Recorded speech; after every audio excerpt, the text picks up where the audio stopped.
After a near relegation scare 2 years ago, West Ham bounced back in a big way last season, putting themselves into their first European competition in a long time, putting themselves in the sixth place, getting themselves a Europa League berth. But there are a lot of questions about whether this team actually has the required depth to be in the Europa League and how that could affect them in the Premier League this season. This is a team that played very well last year, made some very good signings in the likes of Thomas Suchek and Kufal. Declan Rice played very well, and there's not a ton of questions about most of the starting lineup of this group, but there is a bit of a question about who's going to be their out-and-out striker, if they're going to be able to stay healthy with their out-and-out striker, aka Mikel Antonio, and if they're going to have the depth required to be able to succeed in the Europa League and in the Premier League. With that being said, how they are going to be able to balance that, and if they're going to be able to balance that, is what we're going to be talking about in this video. And to give our initial thoughts, I will pass it off to Lane. Yeah, well, West Ham obviously had a very good last year, making some phenomenal signings like Jesse Lingard coming in to really elevate them into that Europa League place. And without Jesse Lingard coming back, this really changes things for me. I thought maybe they'd bring him in as a permanent, change things up, bring him in as their attacking midfielder. But without Jesse Lingard, who really pushed them and elevated them into those European places, I just don't see how they're going to be able to improve. Like you said, they haven't done too much in the transfer market. Look at what they've done. It is very little, very nothing. No significant departures, no significant arrivals. Bringing in Alphonse Areola as a huge bringing in as a goalkeeper, I think that is big. But for me, I'd still start Fabianski. I think he's a legend of the club and he's a loyal goalkeeper. Craig Dawson's a permanent. Just doesn't sound like a lot that they've done at all.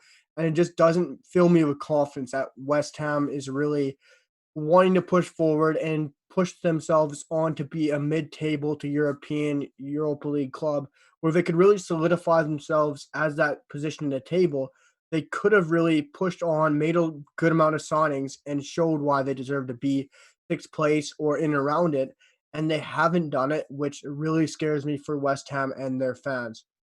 Yeah, certainly. It's a bit of a scary thought or an odd thought that this team was more willing to spend money when they were near relegation than they are when they have a chance to cement themselves as a European team. Now, obviously, you want to stay up in the Premier League, but it does give the sign and the indication that we care more about just being in the Premier League, but we're not too concerned about being anything more than that.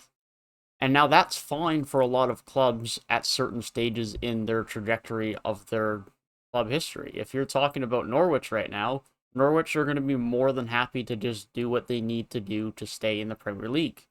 But West Ham are, I would argue, are not a club of that type of tier. Sure, they just battled relegation 2 years ago, but I would argue that this is a team with, as long as they've been in the Premier League, with the quality that they have on the side and have had on the side, that this is a team that should aspire for just more than being in the Premier League, especially after the season they had last year.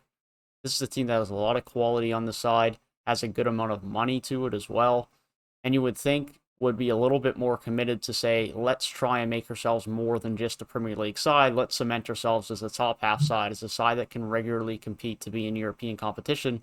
And they just haven't seemed to get that back in the summer, which as a West Ham fan, I would imagine has to be extremely frustrating, extremely demoralizing, as this is a team that really has a chance to mark itself as a bit more of a regular at the top of the Premier League in European football and have some European success this season. And as far as their transfer window has gone, they really haven't indicated that that's the way they want to go, and they really haven't given much confidence that they're going to be able to succeed at that type of level in the Premier League and the Europa League this season. Yeah, well, there's still the rumors of the likes of Milankovic from Fiorentina coming in at center back. I think that is very possible to happen. But for only one major signing for Milankovic to come in and another major signing of Areola, who might not even start, that really scares me. Like you said, do you think they'd be more willing to push on, cement themselves as a top half or a mid-table club or European club? And they haven't done that at all. They could have added to the quality of Declan Rice, Suchek, Kufal, and other players along there. But they just haven't gone out and done it. They could have brought a new number 9 instead of Michael Antonio, which we know he usually gets injured every year with a hamstring. So it's very scary for me as an outsider looking in as the West Ham perspective that they haven't done more to keep themselves in that range of talking about European football. If you look at the likes of Aston Villa, they keep pushing on. Looks like Crystal Palace, they keep pushing on. Even like in Norwich, doing unbelievable business this summer. And West Ham have done absolutely nothing to prove to me that they want to stay up there and be talked about as a European club. Yeah, certainly. They still have a few more weeks to make some moves, but as you mentioned, there doesn't seem to be a ton of talks that they're going to be ramping up their business through the last few weeks. For West Ham fans, I hope they do. But it just doesn't seem all that likely, and they haven't done anything too crazy as of yet. Of course, only two guys coming in and two guys going out. I still think they're going to be fine in the Premier League this year. I don't think it's a scenario where you need to be worried about them being in a relegation battle again, but I definitely don't expect them to be competing for a European spot again with their lack of signings coming in, with the loss of course, Lingard being on loan. And now they have an extra competition to deal with as well, which is just really going to put pressure on their depth and really show that that is an area of concern for them. I currently have them sitting in 11th in this year upcoming Premier League season table. I think they're going to be fine, but I don't think they're going to be a team that's going to be pushing for that top 6, top 7 again. They'll be a good team, but I think they're going to struggle with balancing both competitions, and I think their attack is still going to be a little bit lackluster compared to what it could have been if they brought in a number 9, or like you mentioned, if they had brought back Jesse Lingard. They're going to be a good team, but I think they're definitely missing out on an opportunity here where they could really push on and prove themselves to be an even superior team in the Premier League.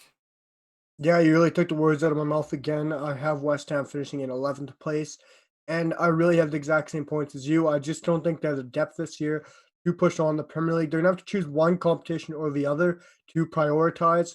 And as we know, Europa League is a Thursday and Sunday competition. Thursday night, Europa League, and Sunday night in the Premier League.